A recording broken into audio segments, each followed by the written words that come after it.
ஸ்ரீ குருப்யோ நமக. குருர் பிரம்மா குருர் விஷ்ணுர் குருர் தேவோ மகேஸ்வரக குரு சாட்சாத் பரம் பிரம்ம தஸ்மை ஸ்ரீ குரவே நமக. சதாசிவசமாரம்பாம் சங்கராச்சாரிய மத்தியமாம் அஸ்மதாச்சாரிய பர்யந்தாம் வந்தே குரு பரம்பராம். குரவே சர்வலோகானாம் விஷஜே பவரோகிணாம் நிதயே சர்வவித்யானாம் தட்சிணாமூர்த்தயே நமக. ஸ்ருதிஸ்மிருதிபுராணானாம் ஆலயம் கருணாலயம் நமாமி பகவத்பாதம் சங்கரம் லோகசங்கரம். சதாத்மத்யானநிரதம் விஷயேபிய பராங்முகம் நௌமி சாஸ்திரேஷு நிஷ்ணாதம் சந்திரசேகர பாரதீம். விவேகினம் மகாபிரக்யம் தைரியௌதாரிய க்ஷமாநிதிம் சதா அபிநவபூர்வம் தம் வித்யாதீர்த்தகுரும் பஜே. பாரதி கருணாபாத்திரம் பாரதி பதபூஷணம் பாரதி பதபாரூடம் பாரதி தீர்த்தமாஸ்ரயே.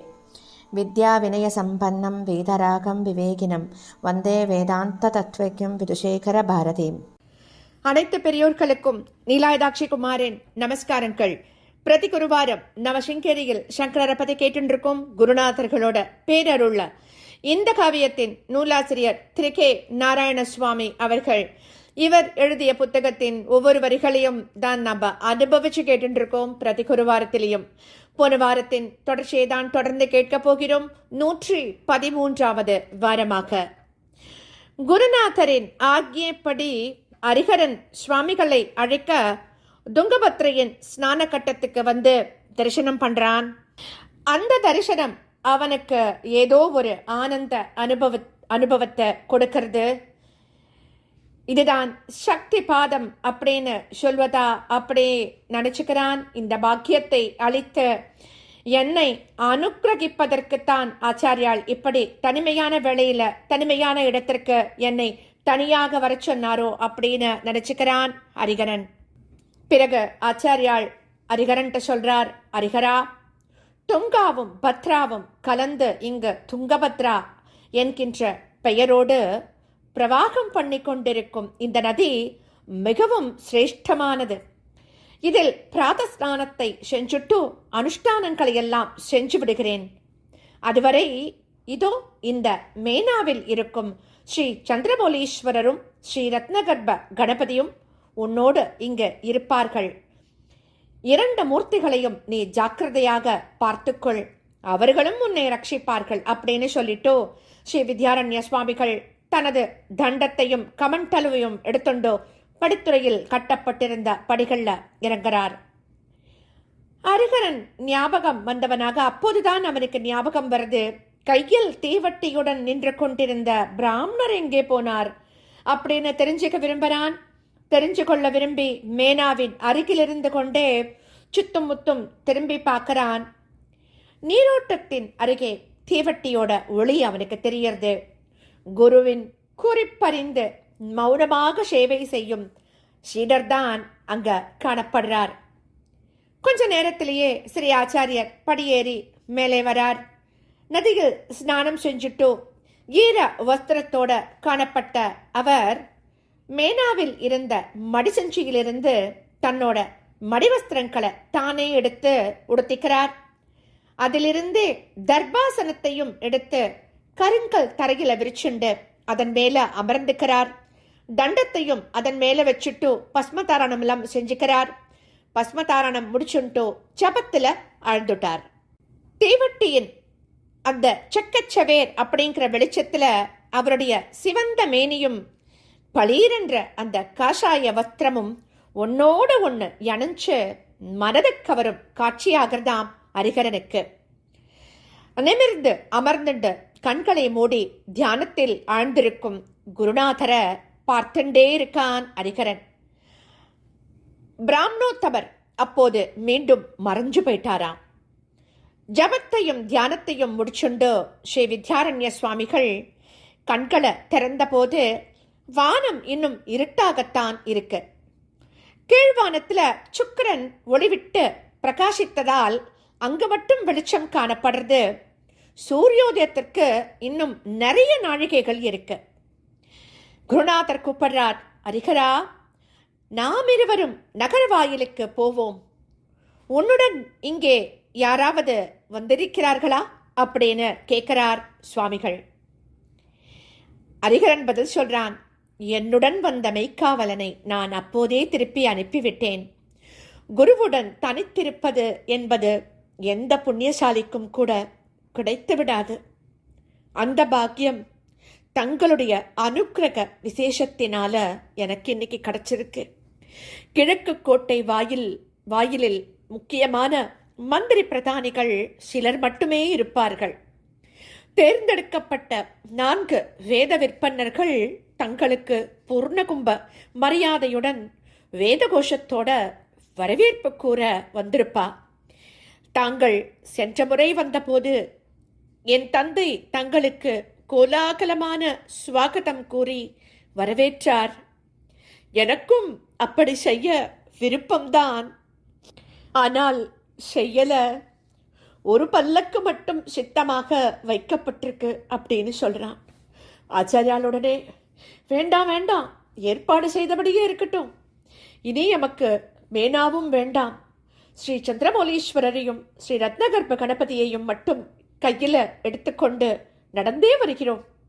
நேராக உன்னுடைய கிரகத்திற்கே போகலாம். அங்கேயே ஸ்ரீ சந்திரமௌலீஸ்வர பூஜையை செய்வோம். குறித்த நாளில் குறித்த வேளையில் உன்னுடைய பட்டாபிஷேகத்தை ஸ்ரீ விருபாட்சேஸ்வரரின் சன்னதியிலேயே நடத்தி விடுவோம்.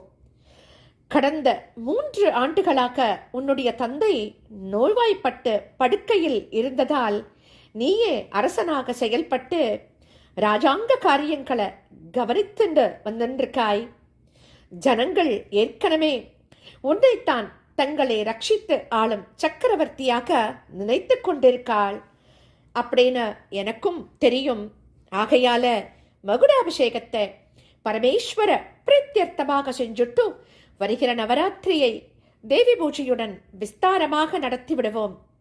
ஆகட்டும், அதை பத்தி மாதவ மந்திரியையும் நம் கூட வச்சுண்டோ சவகாசமாக பேசலாம். இப்போ புறப்படலாம் அப்படின்னு சொல்லிட்டோ எழுந்துக்கிறார் சுவாமிகள். இனி தீவட்டி தேவையில்லை அப்படின்னு சொல்லிட்டோ முன்னால நடக்கிறார். அவர் கையில பூஜை பெட்டி பத்திரமா இருக்கு. தண்டத்துடன் சேர்த்து அதை தம் மார்போட இருக்க அணைச்சு கொண்டிருக்கார்.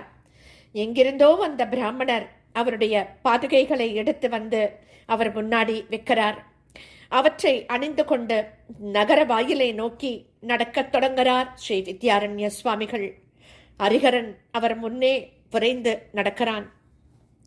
குறித்திருந்த நல்ல நாளில் குறித்திருந்த நல்ல வேளையில ஹரிஹரனோட மகுடாபிஷேகம் யதோக்தமாக ஸ்ரீ விருபாட்சேஸ்வரரின் ஆலயத்துல மூலஸ்தானத்திற்கு எதிரே இருக்கும் மண்டபத்தில் நடக்கிறது. அதை ஸ்ரீ வித்யாரண்ய சுவாமிகள் தம்முடைய கரங்களினாலேயே நடத்தி வைக்கிறார்.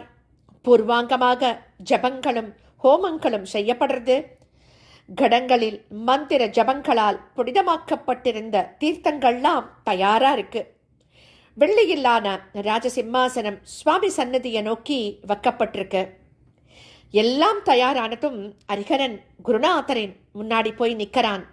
2 கரங்களையும் கூப்பிக்கொண்டு, எங்கள் குலகுருவான ஆச்சாரிய பெருமானே, முதலாக எங்கள் இந்த ராஜ்யம் ஸ்தாபனமாகி என்னுடைய பெரிய தகப்பனார் சக்கரவர்த்தியாக அபிஷேகம் செய்யப்படுவதற்கு முன் அவர் தங்களை சிம்மாசனத்தில் அமர்த்தி தங்களுடைய திவ்ய பாதங்களுக்கு பூஜை செய்து தங்களுடைய ஆசிகளை பெற்றுக்கொண்டார்.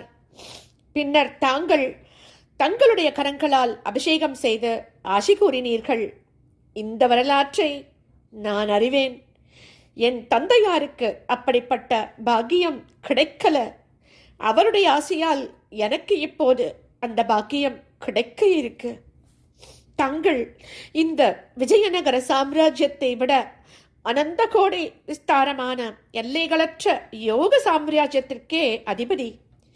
தங்களுடைய சீடர்களில் மிக மிக சிறியவனாகவும் கடையனாகவும் உள்ள எனக்கு வேறு யாரும் இதுவரை பெற்றிராத வகையில் அனுக்கிரகம் செய்ய தாங்கள் இங்கே வந்திருக்கிறீர்கள்.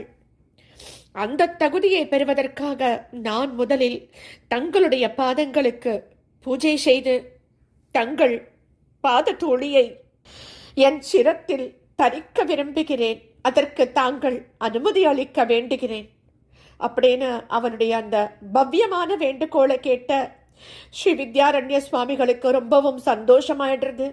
அப்படியே நடக்கட்டும் அப்படின்னு சொல்றார். ஹரிஹரன் இரு கைகளையும் நீட்டி உடலை வளைத்து பக்தியுடன் வழிகாட்ட எழுந்து சென்று புதிய ராஜசிம்மாசனத்துல அமர்ந்துக்கிறார் ஸ்ரீ வித்யாரண்ய சுவாமிகள். அவருக்கு எதிரில் தரையில் அமர்ந்துண்டு ராஜபுரோகிதர் சங்கல் பாதிகளை எல்லாம் செஞ்சு வச்சு மந்திரங்களை சொல்ல ஸ்ரீ ஆச்சாரியரின் பாதாரவிந்த தேவதைகளுக்கு ஷோட்டோபசார பூஜையை செய்து மலர்களால் அர்ச்சனை பண்றா ஹரிஹர தம்பதியர். அவனுடைய மனம் சந்தோஷத்தை அடையும்படி ஸ்ரீ வித்யாரண்ய சுவாமிகள் அந்த பூஜையை தன்னுடைய மனப்பூர்வமாக அவர் அங்கீகாரம் பண்ணி ஆசி கொடுக்கிறார் ஹரிஹரனுக்கு.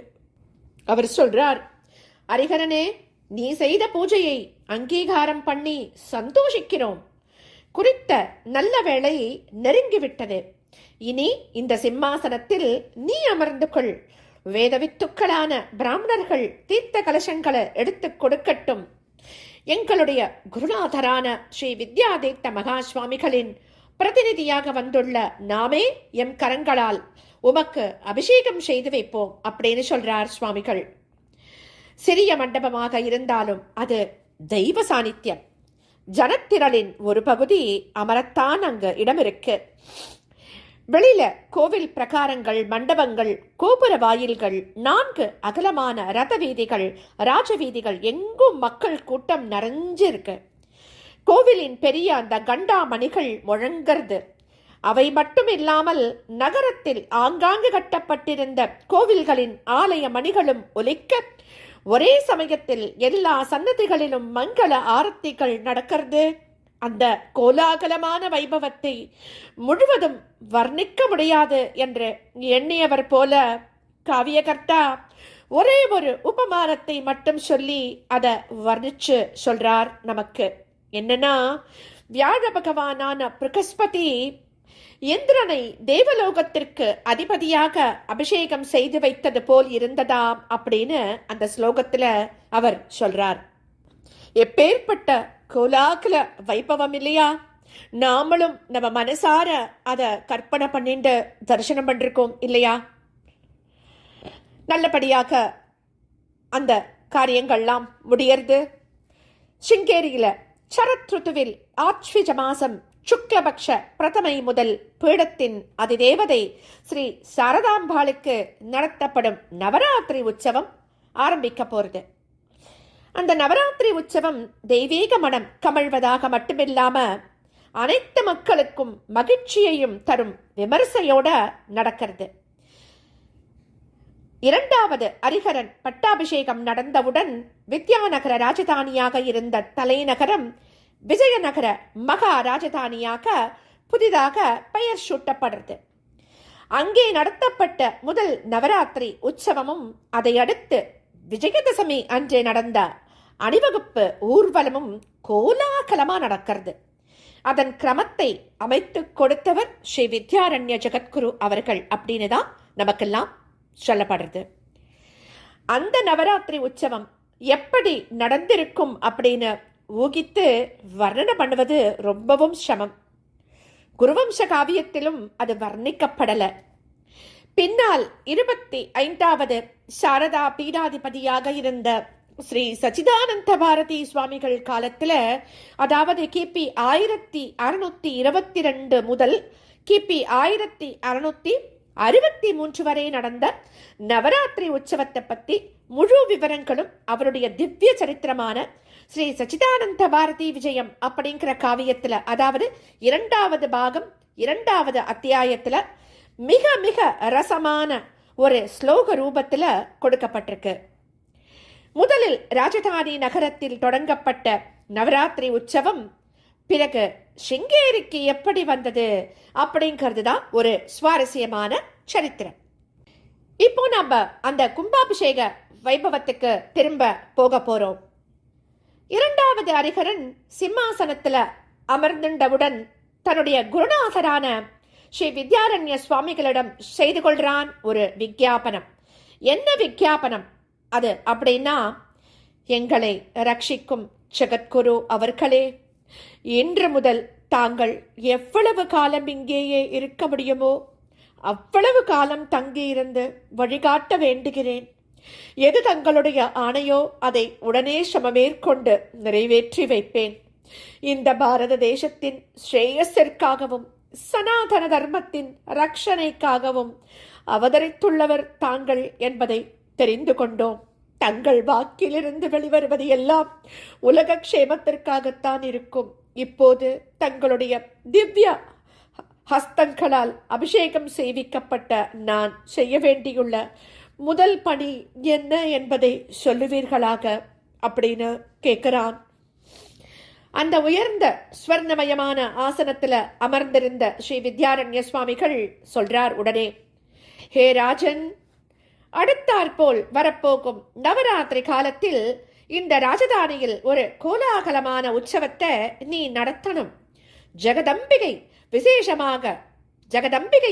விசேஷமாக பூஜை செய்து அவளுடைய பிரீத்தியை நீ பெறணும். அது மட்டுமில்லாமல் நமது தேசத்தின் கலாச்சார புனருத்தாரணமாகவும் அது அமைய வேண்டும்.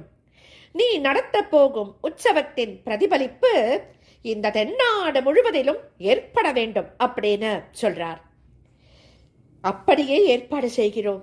என்னென்ன எப்படி எப்படி நடத்தப்பட வேண்டும் என்று மட்டும் தாங்கள் உத்தரவிட வேண்டுகிறேன் அப்படின்னு சொல்றான் அரசன். சிம்மாசனத்திலிருந்து எழுந்து நின்று கை கூப்பி வினயத்தோடு சொல்றான். ஆச்சாரியால் சொல்றா, ராஜன், அதுவரை நாம் இங்கேயே இருப்போம், கவலை வேண்டாம்.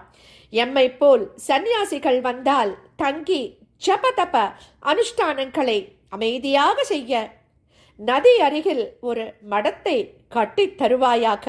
நாமினி அங்கே இருந்து வருவோம் அப்படின்னு சொல்றார் வித்யாரண்ய சுவாமிகள். தங்கள் விருப்பம் எங்கள் பாக்கியம் அப்படின்னு சொல்லி தன்னுடைய பிரதான மந்திரியை அழைச்சு உத்தரவுகளை பிறப்பிக்கிறான் ஹரிஹரன். அது விரூபாட்ச மடம் அப்படின்னு காலக்கிரமத்துல பிரசித்தி அடையிறது. இதுக்கப்புறமா என்ன நடக்க போறது அப்படிங்கறத நம்ம அடுத்த வாரம் தொடர்ந்து கேட்கலாம். ஸ்ரீ சத்குரு பாகி, ஸ்ரீ சத்குரு பாகி, ஸ்ரீ சத்குருநாதா சரணம் சரணம் சரணம் சரணம் சரணம்.